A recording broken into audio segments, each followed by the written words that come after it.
가족을 생각하면 떠오르는 노래가 있습니다. 가족 애창곡 즐거운 나의 집이지요.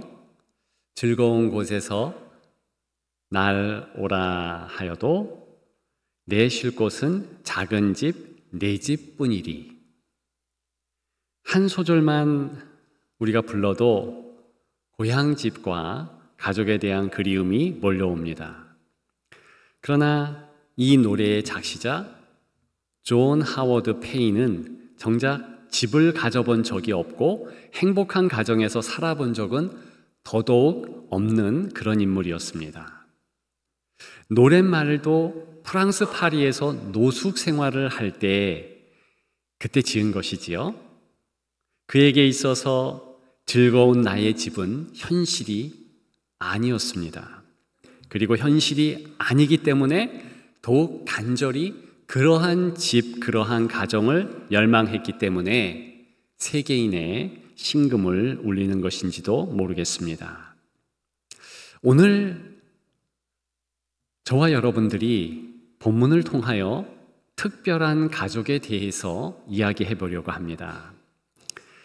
혈연으로 이루어진 일반적인 가족이 아닙니다.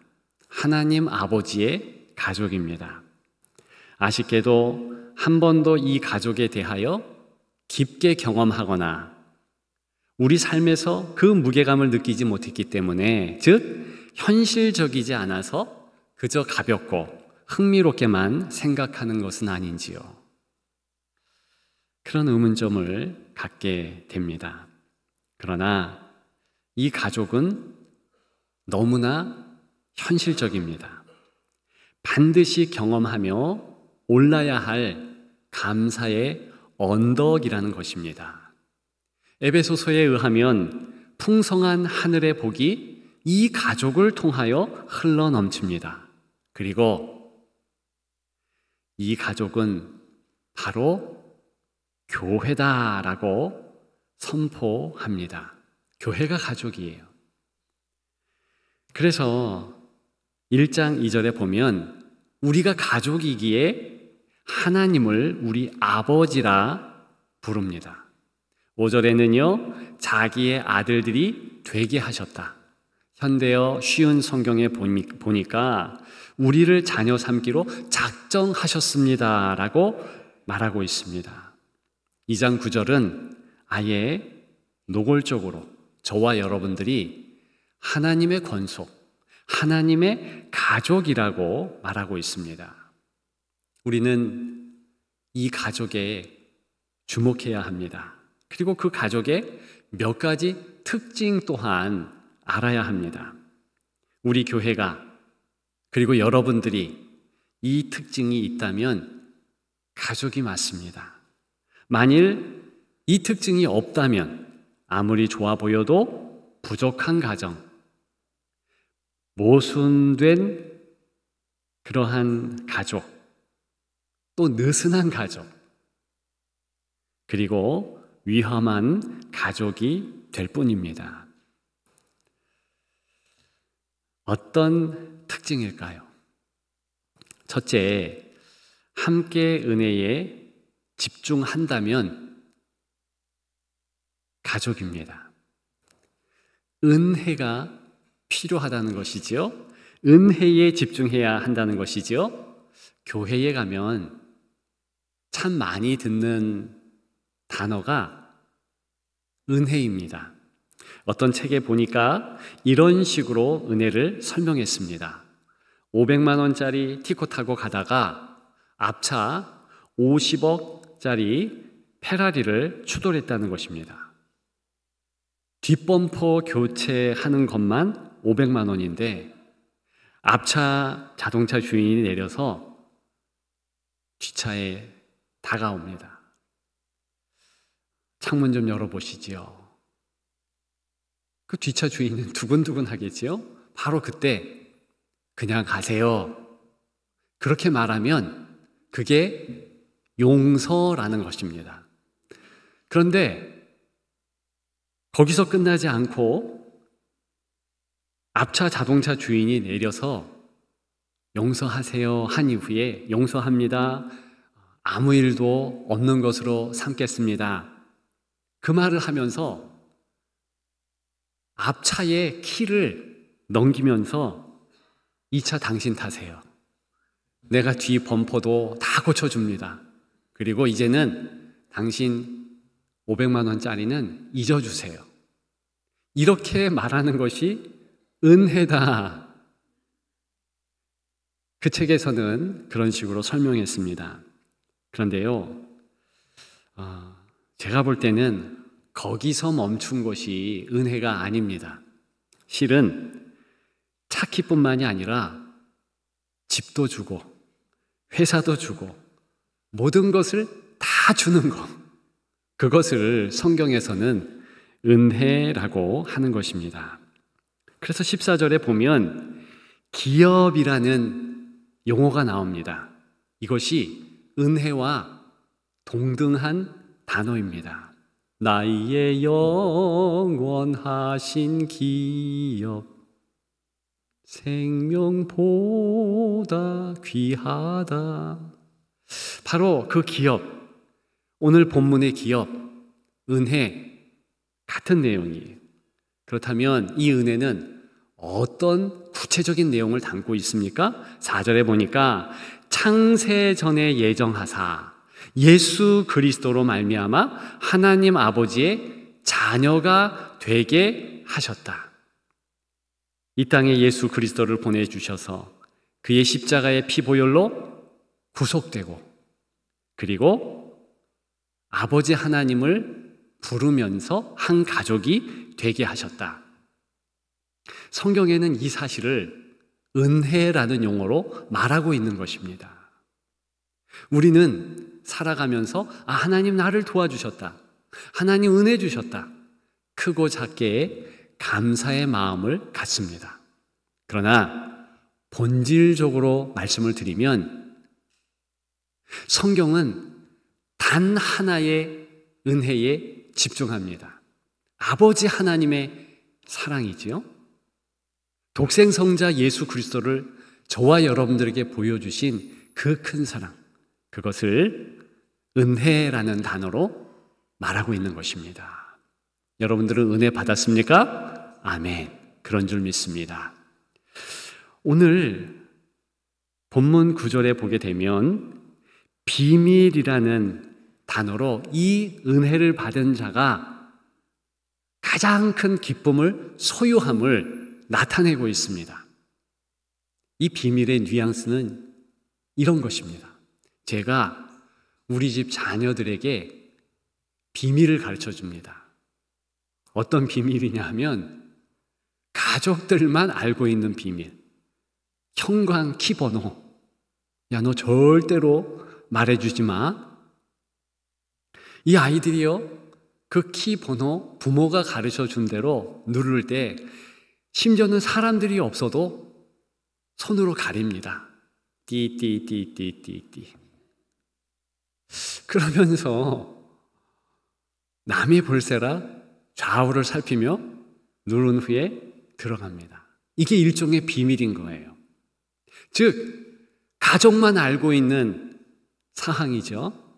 오늘 본문의 비밀은 실은 그저 하나님 아버지가 우리를 사랑하셔서 독생성자 예수 그리스도를 우리에게 보내주셨다.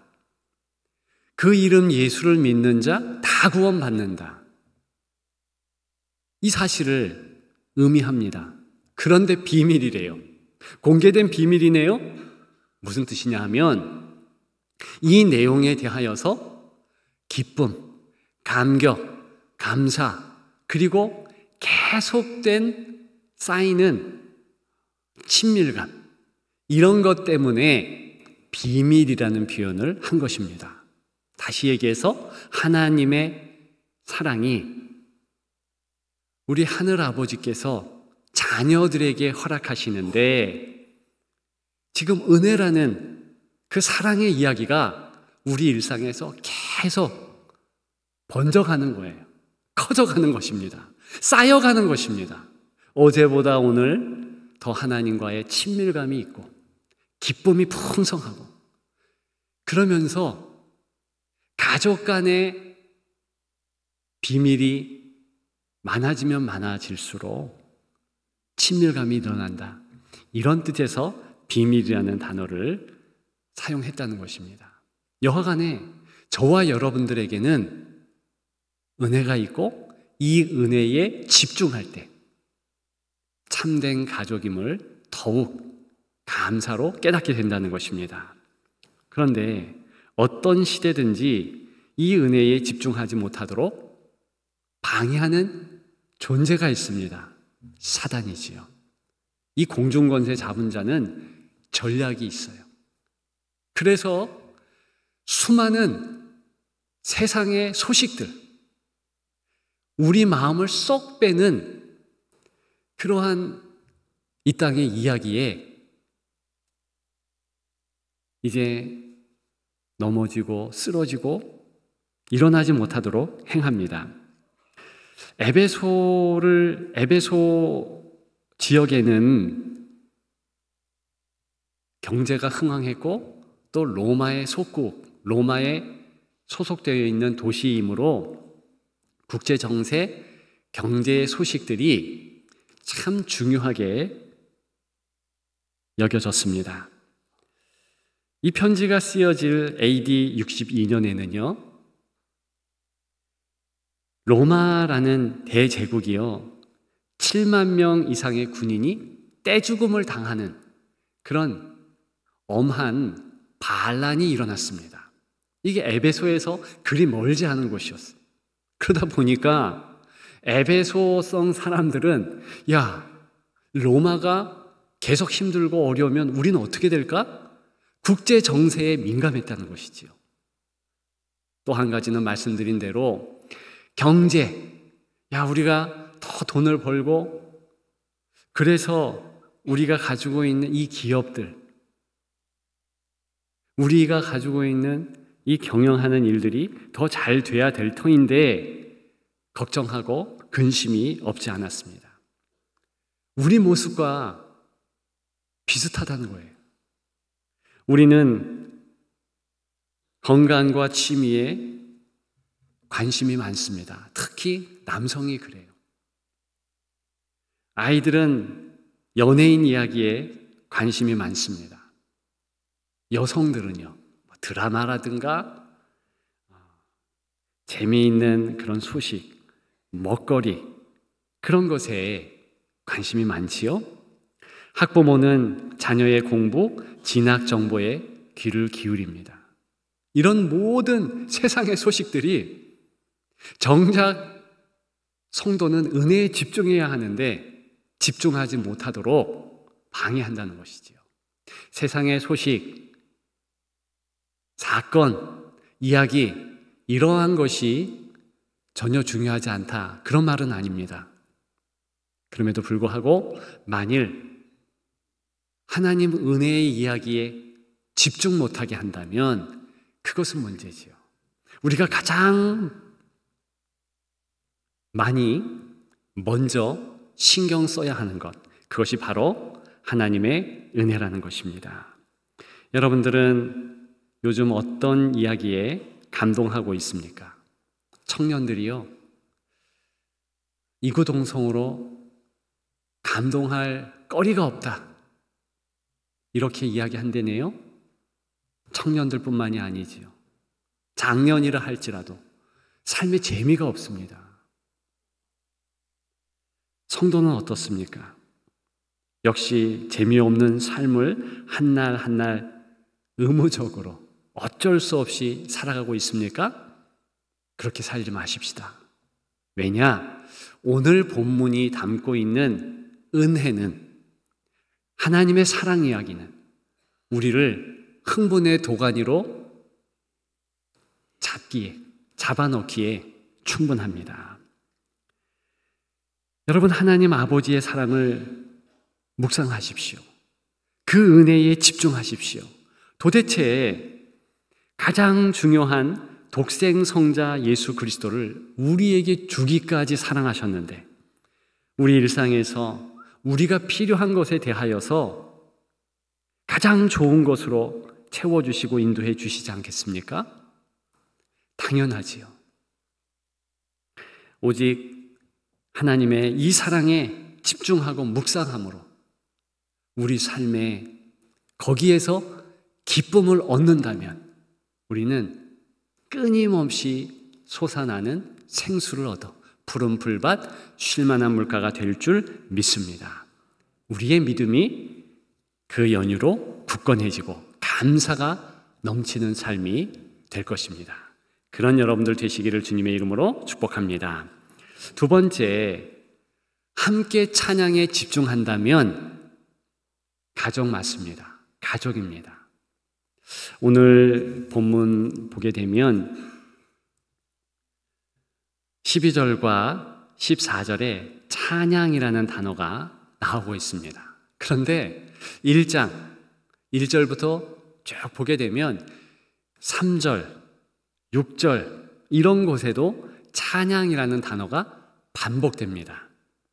그런데 우리말에는 동일한 찬양이라는 한 단어지만 원문을 보게 되면 두 가지 단어가 쓰입니다.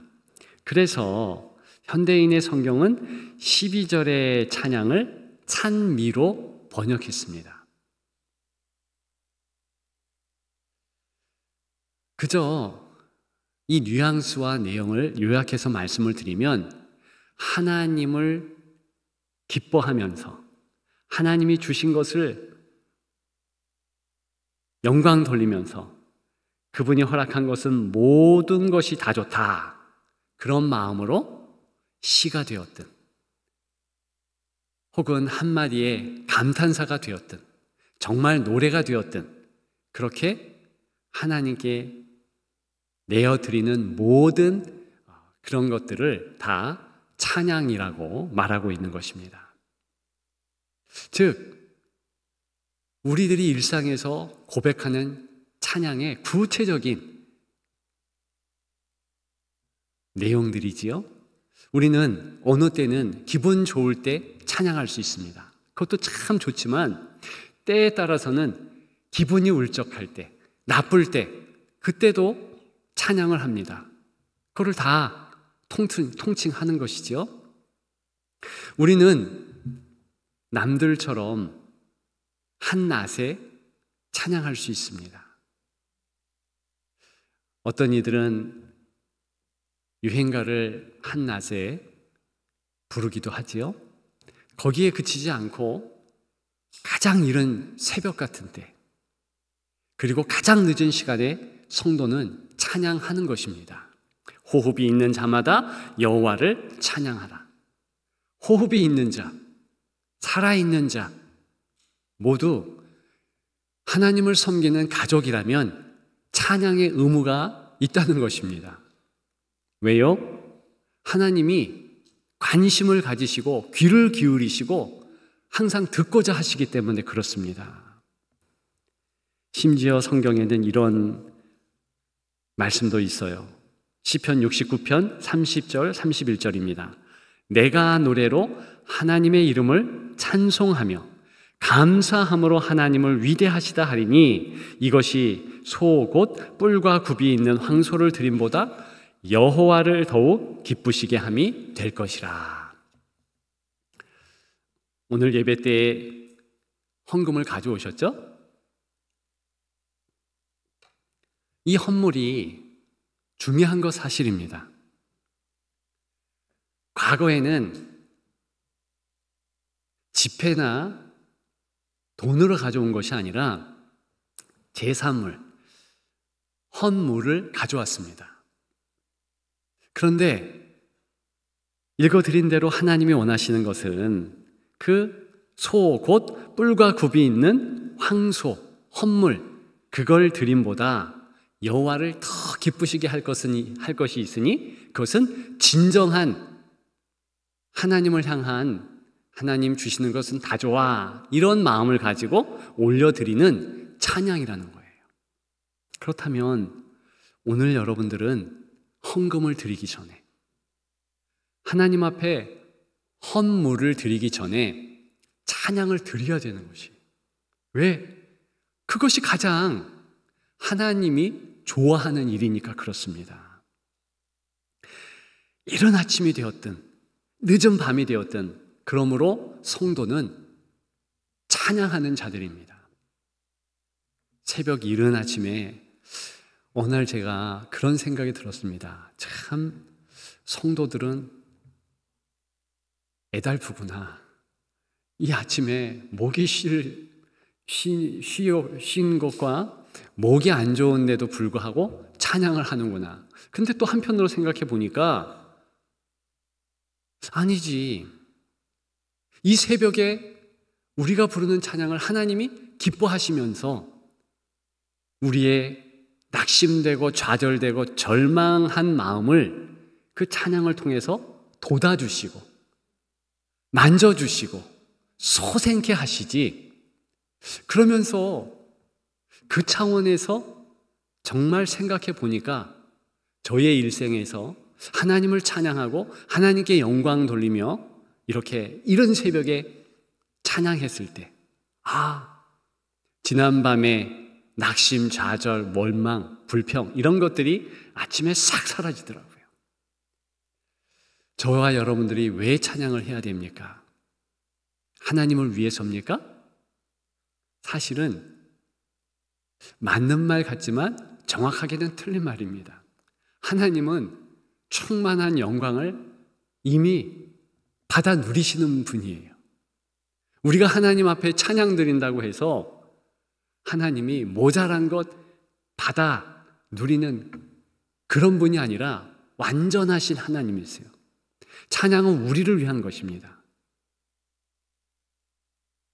정말 말씀드렸듯이 우리가 힘들고 어렵고 낙심하고 좌절할 때 찬양 한 곡을 부르면 역으로 성령의 역사하심, 성령의 주장 그런 것을 알게 됩니다. 독수리의 날개친 같은 소생한 그런 놀라운 은혜의 모습을 내가 갖게 되는 것이지요. 경험하게 되는 것이지요. 그런 여러분들 되시기를 주님의 이름으로 축복합니다.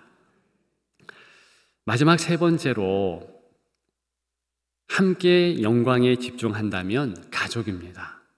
영광에 집중하는가?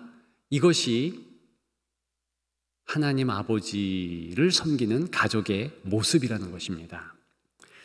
역시 교회에서도 영광이라는 그 단어를 많이 쓰지요. 오늘 본문 12절, 14절에 보니 영광이라는 단어가 찬양이라는 단어와 더불어서 반복적으로 기록되어져 있습니다.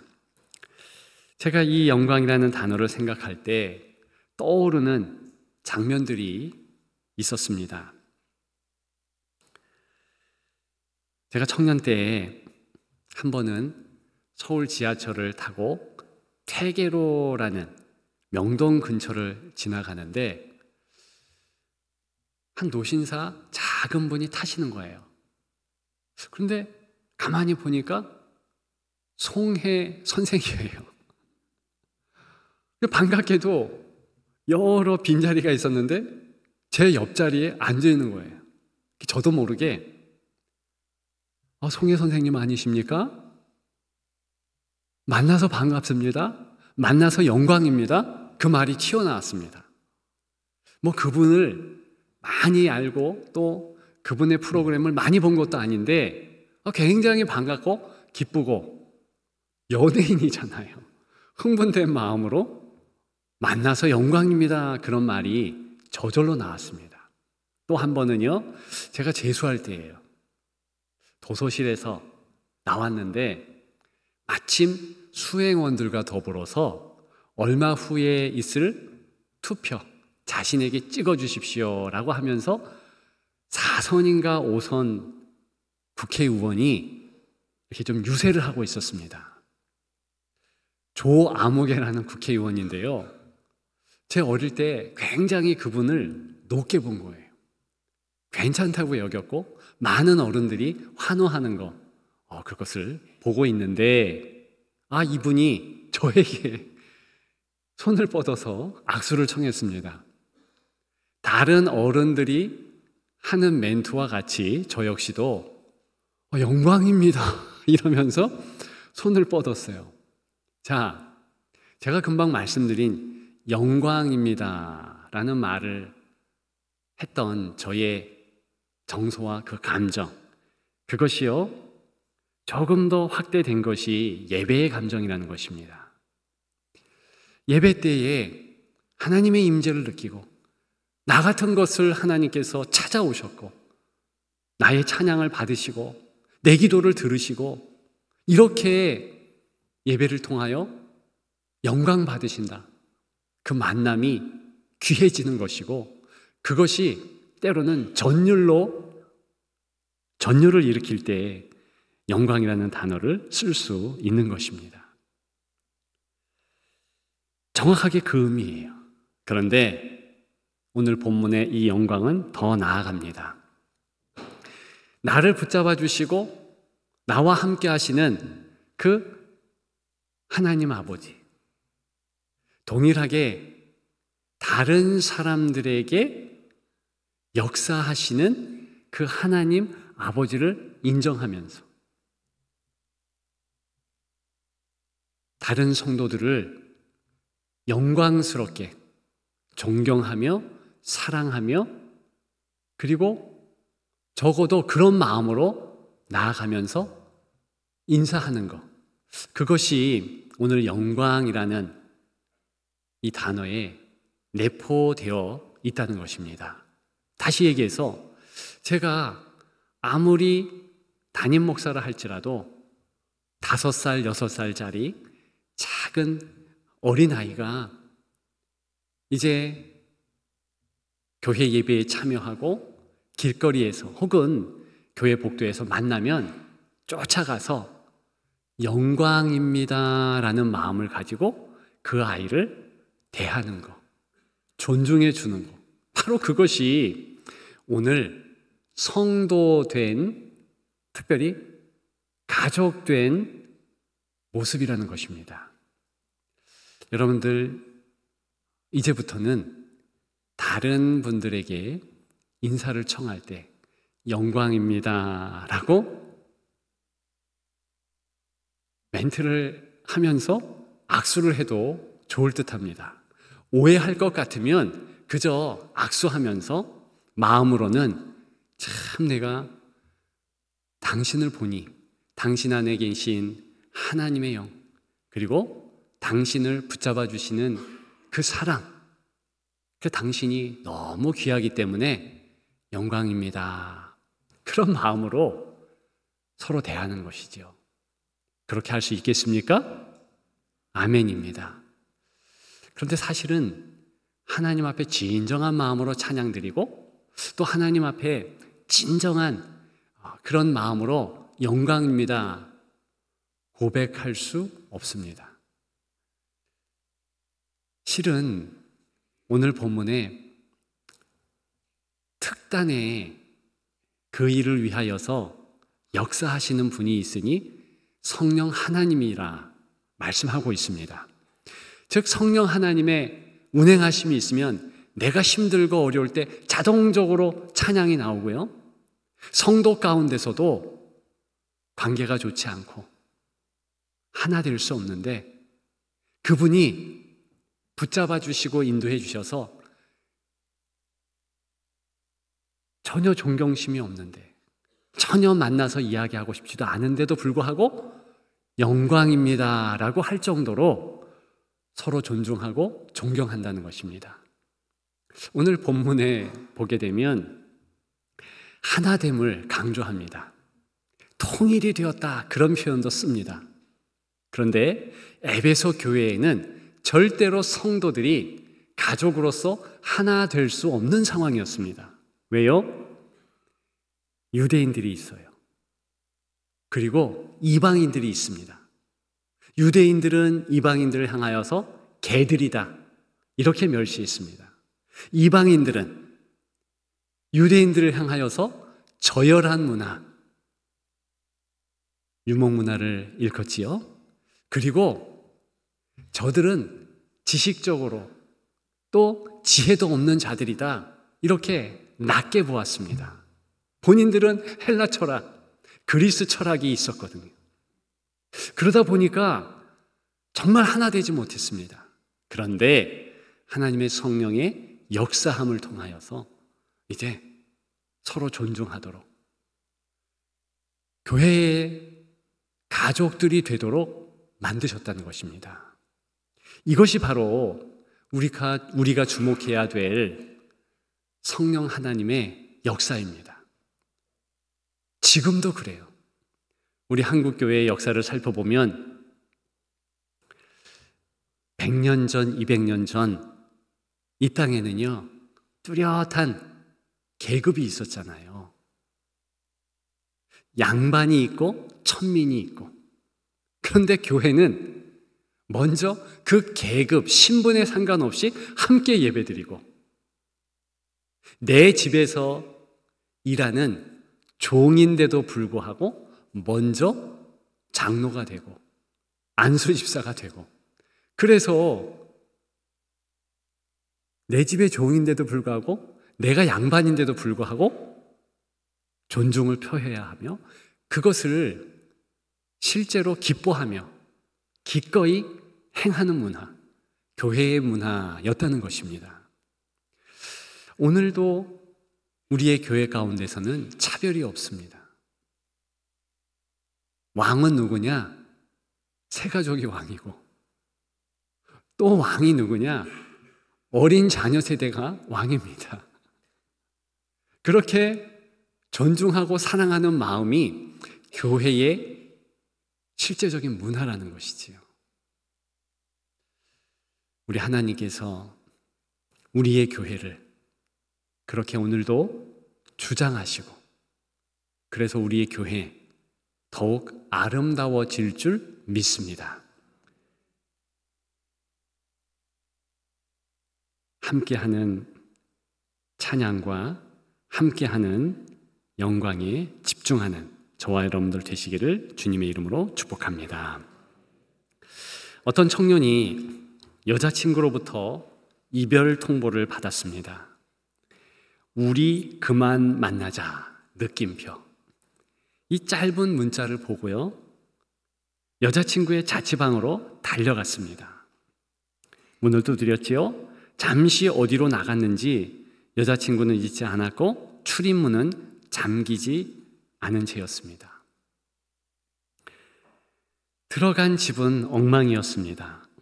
널브러져 있는 여자 옷들, 이 옷가지들을 잘 본인이 정돈하고 여자친구를 위해서 냉장고에 김치를 꺼내 김치찌개를 만들었습니다. 대단한 남자친구네요.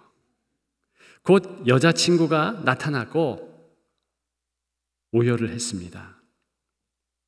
그 남자친구에게 감동해서 오열한 것이 아니라 왜 옷가지를 치웠으며 왜 김치를 건드렸는가, 이 부분 때문에 오열한 것이지요. 그때 이 남자친구는 그 여자친구의 엄마가 보내준 편지를 보여주었습니다. 그 안에는 이런 내용이 담겨져 있습니다. 곧 나는 암으로 죽는다. 자신이 죽은 후 마음 약한 딸을 부탁한다. 그런 내용이었습니다. 그 내용을 본 이후에 여자친구가 말했습니다. 엄마가 돌아가신 후 엄마의 자취를 조금 더 간직하고 싶어서 옷가지를 치우지 않았다. 사실 그 옷가지는 엄마의 옷들이었고요. 또 그 김치는 엄마가 만든 마지막 김치였다. 그리고 울먹이면서 한마디 덧붙였습니다. 엄마의 장례식 이후에 보고 싶은 엄마의 사진을 휴대폰에서 찾아보려 했으나 한두 장면 외에는 함께한 사진이 없었다. 온통 남자친구와의 사진만 가득했고 그것이 너무 엄마에게 미안해서 이별을 통보한 것이었다. 그렇게 말했습니다. 여러분, 엄마나 아빠나 어떤 가족이라 할지라도 항상 우리 옆에 영원히 있는 것이 절대로 아닙니다.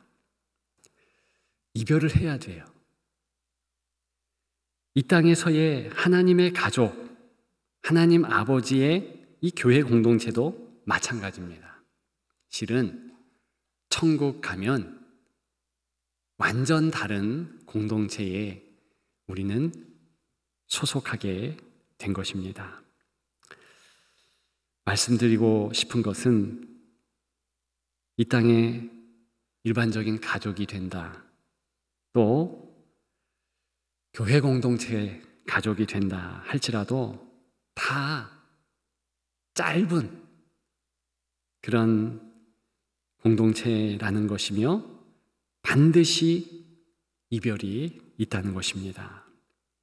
그래서 정말 섬기십시오. 그래서 정말 사랑하십시오. 그래서 정말 존중해 주십시오. 그런 하나님의 가족이 되시기를 주님의 이름으로 축복합니다. 축복합니다.